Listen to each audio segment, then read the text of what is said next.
Avant-dernière semaine des épisodes de Agatha All Along. Vous allez vouloir me corriger parce qu'effectivement on n'est qu'à 7 épisodes sur 9. Sauf qu'il faut rappeler que jeudi prochain, on aura 2 épisodes la même journée. Les 2 derniers épisodes vont sortir en même temps, ce qui promet quelque chose, à mon avis, de très lourd. J'en oublie toujours les bonnes manières, mais évidemment bonjour à toutes et à tous, j'espère que vous allez bien. Bienvenue dans cette 7ème vidéo de réaction, review, analyse de la série Agatha All Along. Aujourd'hui, vous l'avez compris, on s'attaque à la réaction au 7ème épisode. La dernière fois, souvenez-vous, on s'était quitté sur ce qui était pour moi et je pense pour la plupart des fans de cette série le meilleur épisode, avec la rétrospective de comment Billy Maximoff s'est retrouvé dans ce corps, ce nouveau corps, suite aux événements de WandaVision. On avait eu évidemment le retour d'Evan Spitter en tant que non pas Quicksilver, mais en tant que, je sais plus, Ralph, il me semble, de mémoire. C'était un très bon épisode. Et aujourd'hui, étant donné qu'on est censé prendre en compte que c'est l'avant-dernier épisode, il nous faut un teasing de fou pour la semaine prochaine avec les 2 épisodes finaux. Spoiler alert, j'ai envie de m'attendre à une première apparition d'un certain personnage à la fin de cet épisode. Un personnage qui serait déjà au bout de la route des sorcières et qu'on aurait possiblement, on ne sait pas pourquoi, perdu de vue depuis la fin de l'épisode 5. J'ai envie de miser là-dessus pour nous teaser à quel point les 2 derniers épisodes vont être des petites masterclass. Et sans perdre plus de temps, je vous propose qu'on aille découvrir ça. Réaction à ce 7ème épisode de Agatha All Along.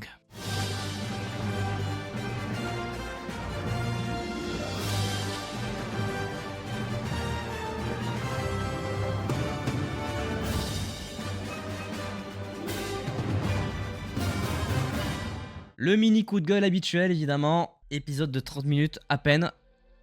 Ça fait chier. La mort pour nous guider. Oui, bon. C'est quand même...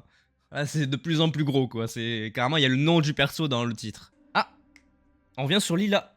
Donc elle est pas morte. J'aurais pensé, du coup. Vu que le sigil s'était fait annuler, j'aurais pensé qu'elle était morte.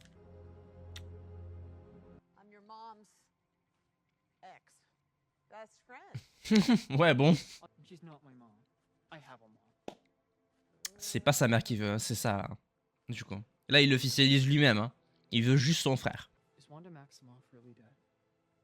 A priori, oui, mais elle va revenir. On sait pas. Oh là là, ça c'est une épreuve de type château. What? En mode maléfique un peu? Oh, alors là, les clichés sont à fond sur les sorcières par contre. What the fuck, tu peux pas faire plus cliché.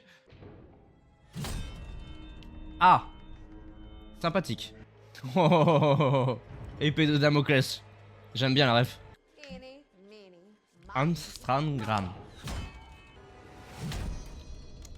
Oula.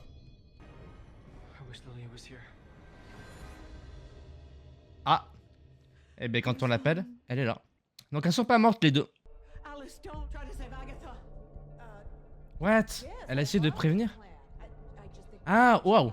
Ok, logique. Ah, c'était elle la petite? Ok.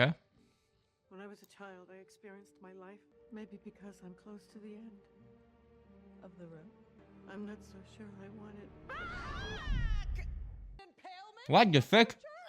Comment elles se sont TP là? Mais ça n'a aucun sens. Elle est distorsionnée dans le temps, en fait, elle. Je comprends rien du tout. C'est une dinguerie.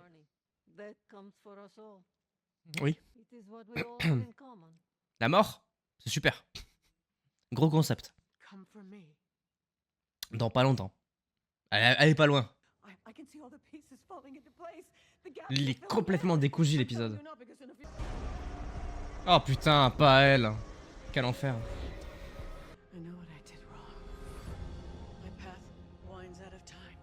Pas la bonne personne.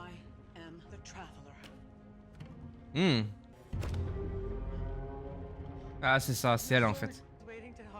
J'aime bien la construction de l'épisode mais je comprends quand même rien. C'est terrible.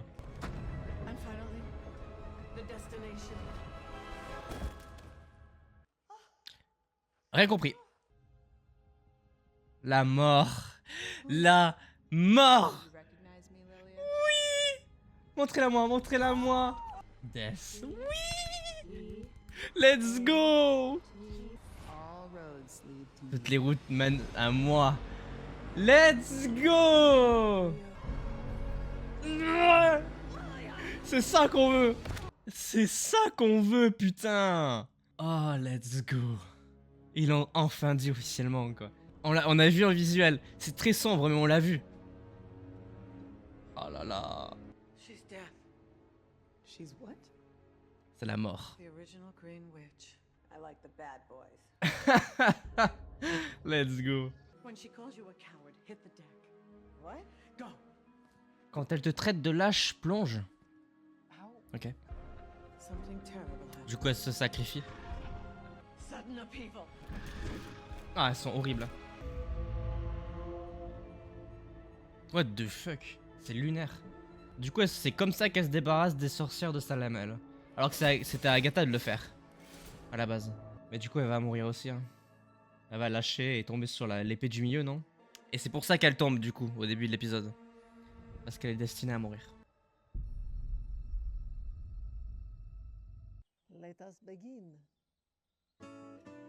Incroyable. Waouh. Putain. Tellement plus léger et poétique que les autres épisodes. C'est beaucoup trop court. Mais la construction est... Enfin bref.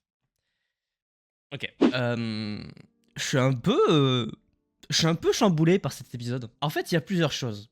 Déjà, il y a toute la partie autour de l'épreuve que c'est un univers que je maîtrise absolument pas et que je maîtriserai jamais. Parce que ça m'intéresse pas et que j'y crois pas forcément. Mais la manière dont c'est fait, la manière dont c'est amené, toute la construction qu'il y a autour du personnage de Lilia, qui est le personnage central de cet épisode, bah c'est parfait en fait. En fait, je m'attendais pas à ça. Je m'attendais pas du tout à ce genre d'épisode quand on traite d'une thématique que je ne maîtrise absolument pas. Tout ça, évidemment, relié à la mort, puisque c'est littéralement la thématique de cet épisode. Le tarot n'est qu'une étape par rapport à la vraie trajectoire du personnage de Lilia, qui dans tous les cas est destiné à mourir. Alors dans un dernier acte héroïque, elle va sauver Billy Maximoff, faire sa propre rédemption et ensuite sauver Agatha des sorcières de Salem, avant de, comme elle le dit, tomber pour mourir et être un énième cadavre pour le personnage de Rio, la mort. Et dans cette construction, on amène aussi une distorsion temporelle. C'est-à-dire que le personnage de Lilia se balade à travers le temps. Elle se téléporte dans le passé, dans le futur, avec sa propre conscience, avec un schéma, une histoire qui est du coup complètement décomposée, parce qu'il y a des morceaux qui sont dans le futur et d'autres dans le passé. Tout ça combiné et mis dans le même ordre donne ce qu'on a vu dans cet épisode. Lilia qui se balade dans les grottes et qui dévoile que effectivement c'est elle qui a posé le sigil sur Billy, qui le raconte à Jennifer, qui va chercher dans son passé le plus lointain, c'est-à-dire quand elle était enfant, pour savoir ce qu'elle recherche vraiment. Billy Maximoff n'est pas celui qui aurait dû être sur la table du tarot, c'était bel et bien Lilia elle-même qui devait tirer ses propres cartes. La vraie question qui se pose, c'est est-ce que Agatha est liée à ce truc-là? Puisque Agatha a promis à Rio que si elle allait au bout de la route des sorcières, elle obtiendrait ses pouvoirs et par conséquent, elle lui donnerait des cadavres, le cadavre des différentes sorcières du sabbat. Est-ce que Agatha avait prévu ce truc-là? Et si c'est le cas, pourquoi elle n'est pas intervenue? Pourquoi elle n'a pas donné d'explication? Parce qu'on l'a senti vraiment complètement hors de contrôle sur le sujet. En réalité, quand on analyse l'épisode, Agatha n'est pas du tout présente dans celui-ci. Elle fait 2-3 interactions avec Billy au début, et ensuite, elle est inexistante. Ce que je trouve d'autant plus dommage, c'est que là on a un vrai traitement de Lilia, intéressant, émouvant, touchant. Les gens sont plus ou moins sensibles à son histoire, mais ce qui est sûr c'est qu'il y a un vrai développement sur le personnage. Ça depuis le premier épisode, puisqu'on voit des interactions qui étaient complètement lunaires à certains moments, qui sont expliquées ici, puisque c'était des projections du futur ou du passé. Et ce qui est dommage du coup, c'est que on n'a pas tellement traité les autres personnages secondaires du sabbat. Quand on regarde l'épreuve qu'on a là, qui est construite et complète, on peut se permettre de critiquer le fait qu'ils n'ont pas du tout bien pensé les autres personnages. Que ce soit Jennifer, Alice ou Madame Hart, même si Madame Hart c'est un petit peu plus particulier, elles étaient ni attachantes, ni intéressantes, ni utiles pour la suite de l'histoire. Là où Lilia, factuellement, là, elle a quand même tué les sorcières de Salem, elle a libéré Billy Maximoff, elle a protégé Agatha Harkness d'une certaine manière, et elle nous apporte un cheminement pour nous dévoiler la vraie identité du personnage de Ryo, alias la mort. Donc c'est très paradoxal. Vraiment, on a des épreuves qui sont hyper intéressantes et de l'autre côté, complètement inutiles et pas du tout bien amenées. Bon, maintenant parlons de la mort, évidemment, c'était calculé à des milliards de kilomètres, déjà depuis le fait qu'elle a disparu à la fin de l'épisode 5, depuis les leaks des figurines pop, dont je n'ai évidemment pas parlé pour ne pas spoiler les gens, le titre de l'épisode avec le mot la mort dedans, et toute la trajectoire de Lilia dans cet épisode, qui est destinée à mourir, à tomber, pour être un cadavre pour la mort. Pour ceux qui ne la connaissent pas dans les comics, c'est un personnage hyper important, hyper énigmatique, gros flirt de Thanos à un moment donné dans certains comics, que je vous conseille fortement de lire, et c'est à travers ces relations amoureuses quasi impossibles qu'elle va demander la plupart du temps par preuve d'amour qu'on lui donne des cadavres, et c'est un petit peu ce qui se passe aussi dans ce sabbat avec Agatha qui lui livre des cadavres pour récupérer son pouvoir. Et là maintenant c'est fait, c'est officiel, on a vu la carte, on a vu un premier design de la mort, j'ai hâte de voir un petit peu ce que ça va donner évidemment dans les 2 derniers épisodes. C'était le teasing que j'attendais, la révélation du personnage de la mort. Logiquement, elle est déjà à la fin de la route des sorcières, prête à attendre nos 3 sorcières restantes, c'est-à-dire Jennifer, Billy et Agatha. Hâte de voir la suite. C'était un très très bon épisode, je l'ai trouvé un petit peu compliqué à comprendre au début, mais quand on voit la finalité, ça n'est que très bon. Bref, sur ce, évidemment, j'espère que cette vidéo réaction, review, analyse à l'épisode 7 de Agatha All Along vous aura plu. On se retrouve évidemment la semaine prochaine pour les épisodes 8 et 9. Ensuite, on n'aura plus de Marvel Studios pour la fin de l'année, il faudra attendre 2025. Si celle-ci vous a plu, n'hésitez pas à laisser un petit pouce bleu, à vous abonner, à activer la cloche pour ne pas manquer les prochaines vidéos. Et sur ce, évidemment, portez-vous bien. C'était votre Captain, à la prochaine.